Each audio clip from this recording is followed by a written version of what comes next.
दिन के 12 बज रहे थे, लेकिन सोहन अब भी सो रहा था। उसकी माँ सुमित्रा ने आवाज दी, उठ जा बेटा, देख सूरज सर पर चढ़ आया है, कब तक सोता रहेगा। लेकिन सोहन पर कोई असर नहीं हुआ। वह चादर से मुंह ढककर दोबारा सो गया। कुछ देर बाद उसे खाने की खुशबू आने लगी। दाल में तड़का लगते ही उसे जोर से भूख लगने लगी। सोहन उठा और सीधा माँ के पास रसोई में पहुंच गया। पहले जाकर नहा, फिर आना रसोई में, दाल चावल बनाए हैं। दाल चावल सोहन को बहुत पसंद थे। वह फटाफट आंगन में गया और हैंडपंप से बाल्टी भरने लगा। इसी बीच उसे याद आया कि उसने दांत तो मांजे ही नहीं। उसने फटाफट मंजन लेकर दांतों को रगड़ लिया और मगा साबुन लेकर बैठ गया नहाने। जल्दी से नहाकर कपड़े पहनकर रसोई में पहुंच गया। तब तक खाना तैयार हो चुका था। माँ ने खाना परोस दिया। खाना बहुत ही स्वादिष्ट बना था। सोहन ने भरपेट खाना खाया। वह खाना खाकर उठा तो माँ ने टोक दिया, अब कहाँ चल दिया? हे भगवान, अभी 1 घंटे पहले ही तो सोकर उठा है। तुझे बस सारा दिन यही काम है, उठो, खाओ और सो जाओ। तुझे पता है तेरे पिता खेत में कितनी मेहनत करते हैं, तब हमें 2 वक्त की रोटी मिलती है। कुछ नहीं तो जाकर उनकी मदद ही कर दिया कर।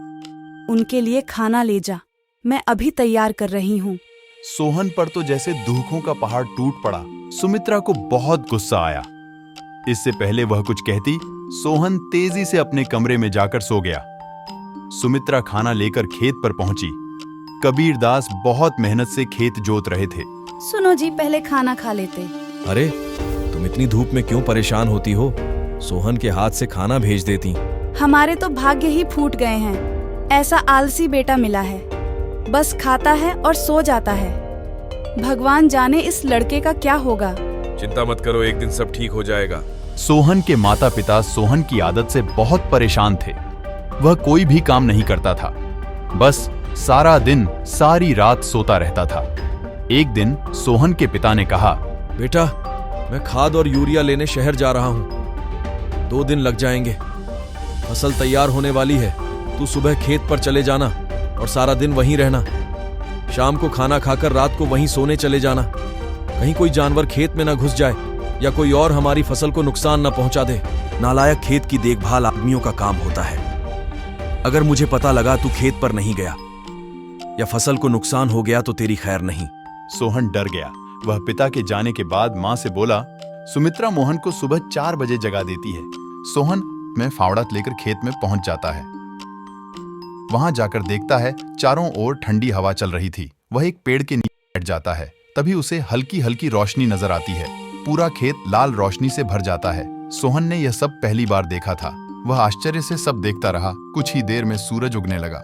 यह देखकर सोहन को बहुत आश्चर्य हुआ। कुछ ही देर में सभी गांव वाले खेत में काम करने आ गए। सब अपने अपने खेत पर काम कर रहे थे। सोहन पेड़ के नीचे बैठा था। तभी उसके पास के खेत से माधो काका आए। सोहन, मेरे खेत में पानी लग गया, अब तू अपने खेत में पानी काट ले।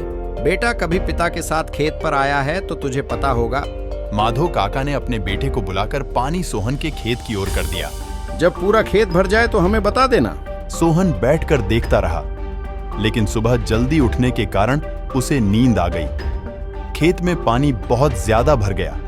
तभी माधो काका दौड़ते हुए आए। नालायक यहाँ सोने आया था, अपने पिता की सारी मेहनत बर्बाद कर दी, सारी फसल नष्ट हो गई। सोहन हड़बड़ा कर उठा। उसका खेत पानी से लबालब भरा हुआ था।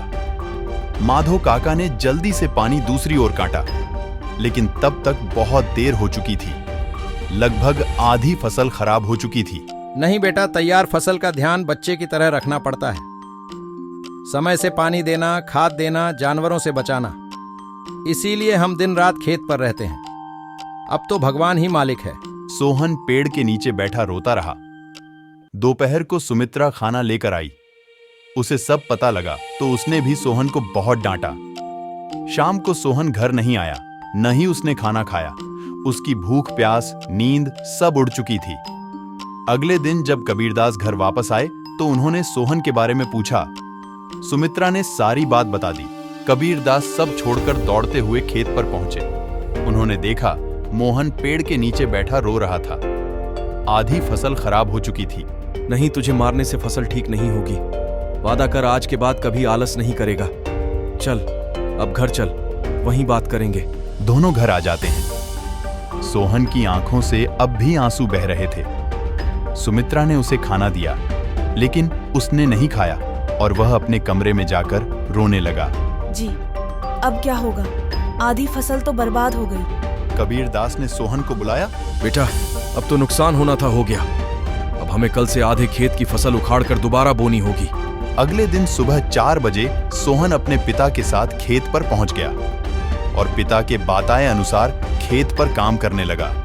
4 महीने कठिन परिश्रम करने के बाद नई फसल कुछ बढ़ती हुई दिखाई देने लगी। सोहन अब एक कर्मठ, मेहनती इंसान बन चुका था। इस कहानी का मोरल है कि आलसी और कार्यशीलता में अंतर होने का बहुत महत्व होता है। जब तक हम आलसी रहते हैं, हमारी सफलता और उत्कृष्टता की कोई संभावना नहीं होती है। दूसरी ओर, जब हम कार्यशीलता से काम करते हैं, तो हमारी मेहनत और परिश्रम हमें सफलता की ऊंचाइयों तक पहुंचा सकते हैं। इसलिए हमें समय पर उठना, मेहनत करना और प्रत्येक कार्य में समर्पण दिखाना चाहिए, ताकि हमारे जीवन में सफलता और खुशियां बनी रहें।